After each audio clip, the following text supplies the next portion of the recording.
Fala aí, pessoal, sejam muito bem-vindos a mais um vídeo aqui no meu canal do YouTube, gente. Hoje trazendo mais um episódio aqui daquela série que vocês gostam bastante de ver aqui no canal e eu também gosto bastante de fazer, que é trazendo aqui visões e análises, né, das carteiras dos membros aqui do meu canal. Já fizemos diversos episódios, tô até abrindo meu celular aqui porque eu tenho um comentário aqui que esse membro específico, que é o Rafael, né, me mandou aqui, quero ler para vocês e depois trazer aqui os comentários sobre a carteira dele, beleza? Deixa seu like, se inscreva aqui no canal, por favor. Se você tiver comentário sobre a carteira dele, também deixa aqui.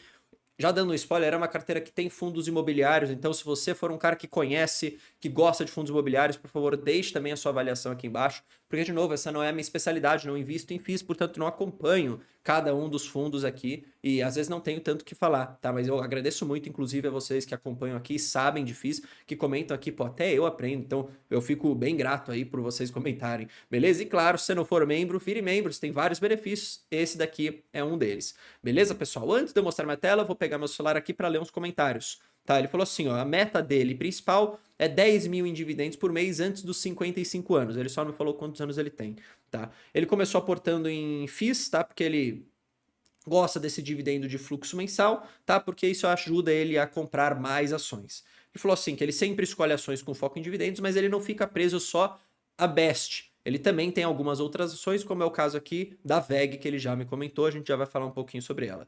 Ele quer ter no máximo de 7 a 8 ações, tem duas no radar dele, tá? Você inclusive já pode deixar aqui seu comentário antes de eu falar o meu.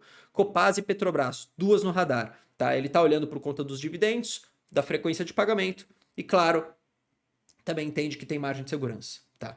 Ele tá falando aqui que a carteira dele ainda é uma carteira em desenvolvimento e é uma carteira pequena. Então, quanto mais frequência de dividendo ele tiver, ou seja, quanto mais pagamentos ele for caindo na conta, melhor para ele. Eu concordo com essa visão, tá? Atualmente ele aporta de R$800 a R$1.500 por mês, tá? Às vezes ele consegue um pouco mais. Beleza, gente? Então vamos lá. Tendo isso em mente, uma carteira de R$42 mil aqui, beleza? Uma carteira bastante diversificada. Ele falou que começou com os fundos imobiliários, tem ações, mas olha só que interessante, também começa com uma posição em ETFs. A gente vai olhar um pouquinho disso também, além de ter um pouquinho em criptomoeda, mas muito, quase que nada aqui em termos de patrimônio total. Beleza, pessoal? Falando aqui das ações, lembrando, ele tem 5 ativos hoje, ele quer ter no máximo de 7 a 8. Minha opinião é o seguinte, tá? Com esse valor, eu manteria esses 5. Tá? Então eu sei que você está aí com Petrobras e com Copasa no seu radar, de você colocar essa nova empresa na carteira, mas eu não teria uma nova empresa nesse momento. Até porque, se você for olhar, a gente já vai falar, ele ainda tem 8 fundos imobiliários, ele ainda tem ETFs, ele ainda tem cripto. Tá? Então, na minha opinião, eu manteria esses 5 ativos por enquanto. E o que eu faria, tá? Para ser bem transparente com você. Hoje você tem um banco, uma empresa ligada a commodity, uma empresa de energia, VEG, que não é uma boa pagadora de dividendo, mas como ele falou, ele gosta, e Santander. O que você pode fazer, tá? Se você quer, por exemplo, diversificar mais e ter mais um setor, você poderia até fazer isso, na minha opinião, tá? Talvez uma venda estratégica em Santander e trocar a posição de Santander por uma posição de Copasa, por exemplo, que é um setor de saneamento. Tá? Isso te traria um pouquinho mais de diversificação sem você precisar necessariamente adicionar uma nova empresa na sua carteira e, portanto, depois tendo que ficar direcionando seus aportes. Tá? Por que talvez eu não colocaria a Petrobras aqui nesse momento? Beleza? Porque você já tem Vale. E Vale já teoricamente é uma posição, não é tão grande, tá? Mas se você fosse colocar mais uma empresa de commodity na sua carteira, você poderia começar a desequilibrar. Olha só o risco, na minha opinião, que você corre aqui, tá? Hoje você tem 31% da sua carteira em Banco do Brasil. Eu entendo que talvez seja uma boa oportunidade, eu concordo com isso, mas da carteira inteira, mais de 30% é nisso. Se você for olhar para as ações, não tem nem o que falar, tá? 70% das ações, do seu investimento em ações, é em Banco do Brasil. Eu acho, sinceramente, que você acaba aqui correndo um risco de concentração muito grande.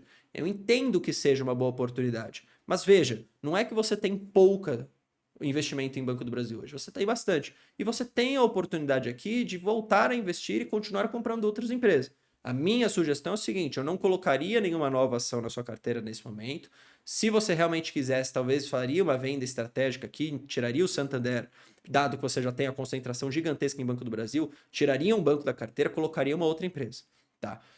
Chama atenção, eu acho que você poderia dar uma otimizada nesse sentido também, em vez de Copasa ou Petrobras que está no seu radar, eu acho que é interessante você ter uma outra elétrica. Eu até entendo essa sua questão, né, de você querer um fluxo de dividendos maior na sua carteira, mas volto a chamar atenção para a Isa Energia, que apesar de anunciar uma vez por ano, paga 3 parcelas, tá? E, de novo, é uma diversificação interessante. Então, só toma cuidado com isso daqui. Não são empresas ruins que você tem aqui, muito pelo contrário, são boas empresas, mas, cara, você deixou aparentemente de fazer aporte nas outras, né? Tornando elas quase que, inexistentes na sua carteira frente ao que você tem no Banco do Brasil.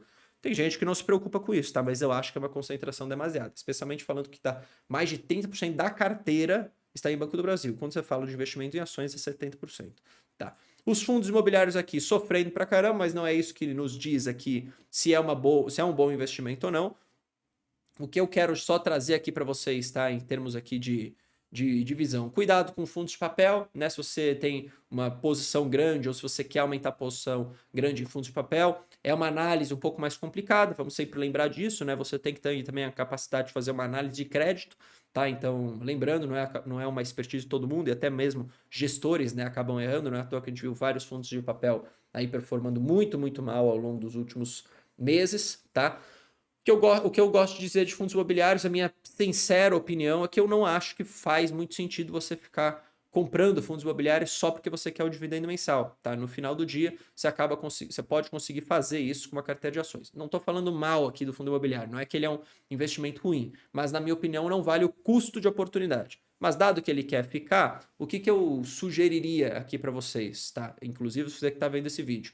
Comente aqui desses fundos que ele tem, lembrando que ele tem 8 aqui, quais que você acha que são os melhores? Sei lá, talvez os top 3, top 4 fundos imobiliários. Por quê? Porque aí você acaba conseguindo depois direcionar mais os seus aportes, entendeu? Para fundos de mais qualidade, mais previsíveis, com menos volatilidade. Às vezes você pode pegar um fundo high grade em vez de fundos high yield, por exemplo, tá? Então acho que isso é interessante. Talvez eu não venderia, não estou falando disso, mas talvez concentraria meus aportes em, sei lá, 3, 4 fundos imobiliários mais direcionados, tá?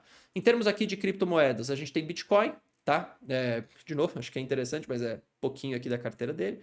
ETFs, a gente tem o IVB11, gosto muito disso, dessa posição internacional. Tem NASD11, que é a Nasdaq. Sinceramente, tem os dois, ok, sem problema nenhum. Focaria em IVVB11, porque muito do Nasdaq também, das grandes empresas, estão dentro do IVVB11. Então, uma questão mais de você direcionar seus aportes, eu faria tudo em IVVB11, mas gosto dessa visão aqui, dessa interpretação internacional. Vamos colocar assim, tá? Renda fixa, nada, praticamente. 9 centavos aqui, que era o caixa dele que ele deve ter, enfim, gastado aí, beleza? Em termos de lançamentos aqui, nós temos, aportes em tranches aqui, como eu sempre falo, né, de pouquinho em pouquinho. Eu gosto disso, tá? Sempre falo isso. Perceba aqui como ele está ativo nos fundos imobiliários, beleza? Dia 21/1, ou seja, há poucos dias aqui acabou fazendo isso. Em termos de proventos, a carteira dele está começando ainda, beleza? A verdade é essa.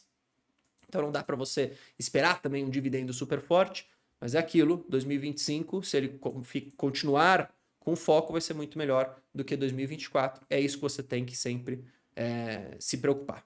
Beleza, gente? Bom, é isso. Algumas mudanças que eu faria na carteira, mas aqui são mais sugestões, não é que eu achei ruim as escolhas, tá? Mas talvez um pouco mais de busca por eficiência, na minha opinião. Comente aqui embaixo o que você acha. Tamo junto, forte abraço, valeu, falou, fui.